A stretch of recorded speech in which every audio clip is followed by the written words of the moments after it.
Alrighty guys, welcome back to the Australian Comic League YouTube channel. My name is Jaden as always, and on today's episode we're going to be discussing one of the most hotly contested topics in all of comic book collecting. And that of course is when and why you should send your comic books into grading, whether it be CGC, PSA, CBCS, your favorite grading service. In my opinion, there are certain reasons why you should send your comic books into get graded, and there's certain reasons why you wouldn't get your comic books graded. And in today's episode, I thought it'd be really exciting and interesting to have a look at the reasons why. And I think that hopefully this can help one or two of you out there who are maybe on the fence about getting your comic book graded. I think grading with purpose is the number one thing which you can take away from this video. I think it's really important that you're making sure that you're grading with purpose and intention and not just grading for the sake of grading. Before we start though, and before I give you some tips as to why I believe you should grade your comic books, I just always want to remind you that we are always buying at the Australian Comic League. Here is the email here. If you have one book, two books, a collection that you want to sell, it doesn't matter the size, hit us up. We'll figure out what we can do for you. Even if you're international, feel free to please hit us up. You know, we can pay for shipping. We can figure something out if it's a good, fair deal. So never be a stranger. Always hit us up if you are thinking of moving something on. So as I said, the most important thing to take away is grade your comic books with purpose and intention. There's no point sending comic books away to get graded at your preferred grading company if there's no reason or no benefit when they come back in the slab. Because at that point, A, you're holding up the queue, and B, grading is not cheap these days. It doesn't really matter what service you go to. You're going to be up to about $50 or more. And that's just for a low tier grading. By the time you pay shipping, fees, GST, doesn't really matter. You're looking at about $50 or more per book. And once you get up, especially into the vintage tier, it becomes crazy astronomically more. So you want to make sure that you're not wasting your time, not wasting your money, and not holding up the queue for other people. So I have 4 very easy to remember steps which you can help to decide whether, in my opinion, it's worthwhile grading your comic book. And these 4 steps are to protect, to detect, to display, and to evaluate. And I'm going to break down each of these 4 and why I think these are great reasons to get your comic book graded, which are both worthwhile for your time, the money, and the process in total. So the very first one on the list is to protect. Now, protect, it's pretty self-explanatory. This is obviously to protect books that are falling apart. A lot of older books can be brittle, they can have fragile spines, they might have pieces that are close to falling off, the cover might only just be intact. All of these scenarios are fantastic reasons why you would grade a comic book. Putting it in a case and a sealed protector is a fantastic way to increase the longevity of a comic book, which otherwise would fall apart. Sometimes comic books, they're just not going to last. And a lot of the time, especially when it comes to Silver Age, Golden Age comic books, pages can get brittle.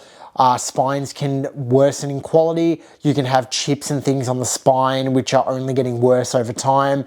And unfortunately, handling these comic books at a lot of times can actually increase the risk of the comic book just becoming not rubbish, but deteriorating to the point where you can't actually enjoy it anymore.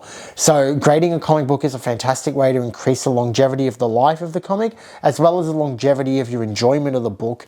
By the time that you have it in the slab, you can still enjoy looking at the front and back intact. And it still gives you a sense of resolution that you own the comic book, it hasn't detached or deteriorated in your hands, and you can still enjoy that comic book for years to come. And likewise, people who buy it off you one day, if you ever move it, can enjoy the comic book in future. So the second reason is to detect.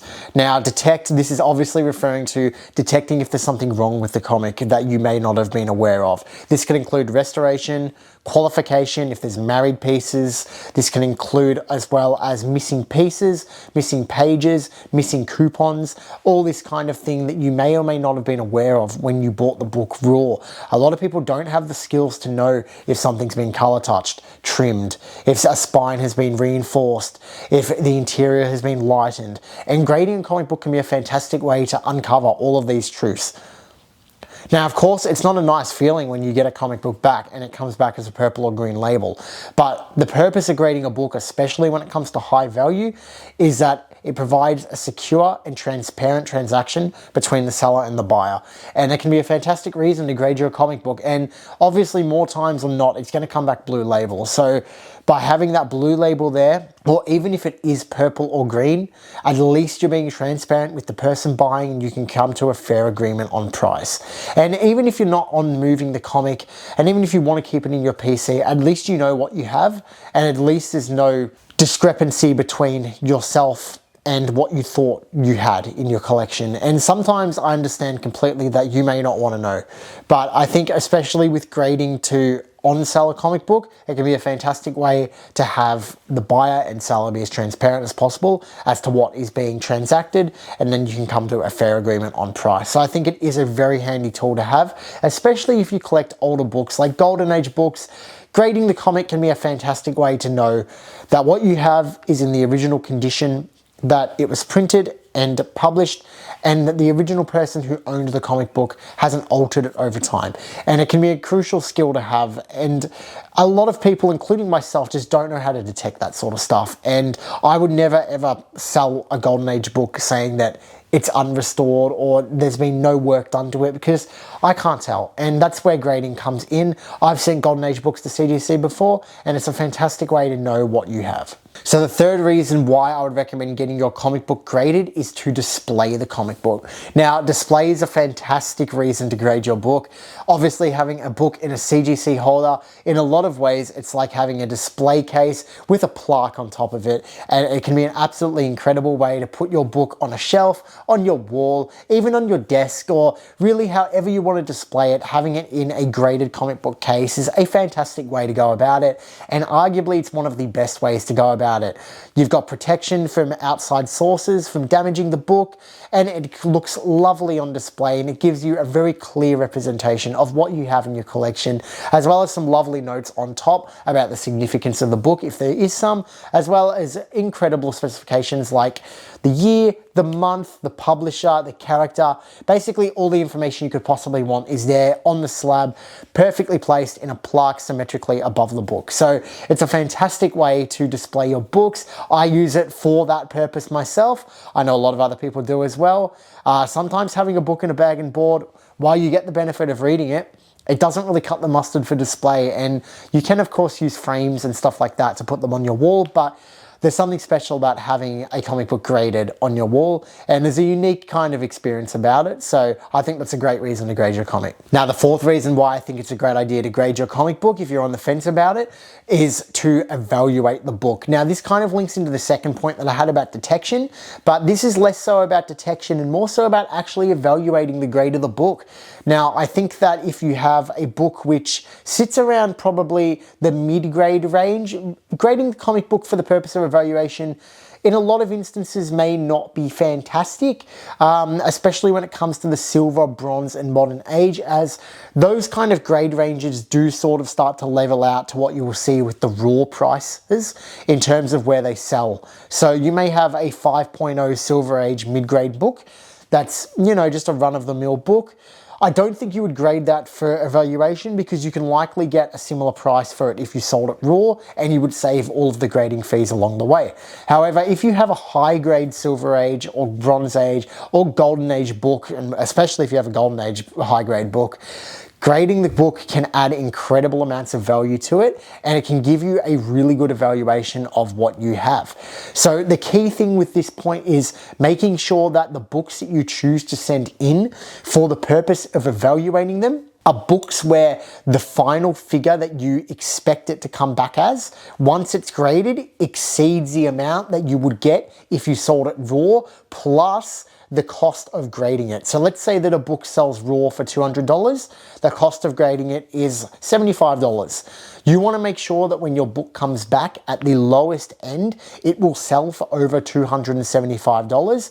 And that's where I believe that you should use the evaluation tactic and send your book in, because by the time it comes back at the low end, you know you're at least getting over $275 that you would have got if you had sold the book raw, plus of course the cost of grading.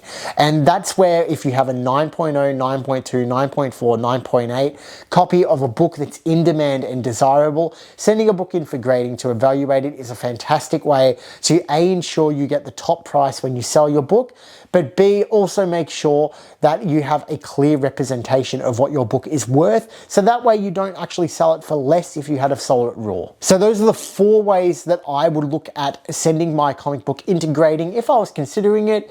I think if you stick to these 4 tips, you will have a clearer direction as to why you would send a book in to get graded. Obviously, a couple of caveats. If your book is signed or there's something else going on with the book, that can be a fantastic reason to send it in. I just didn't include it in this list because I was thinking more so the majority of books, which would be blue label universal copies.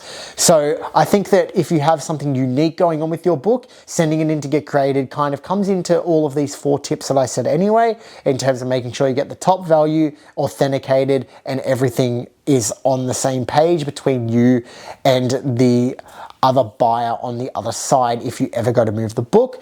But I think if you keep to these 4 tips, you'll have a great way to begin to decide which books in your PC you should begin to get graded. Guys, thank you for watching this video. I hope you enjoyed it. Please give it a thumbs up if you enjoyed. Please subscribe to the YouTube channel. I'm going to be uploading some more content very shortly. Have a great day, and I'll see you in the next one.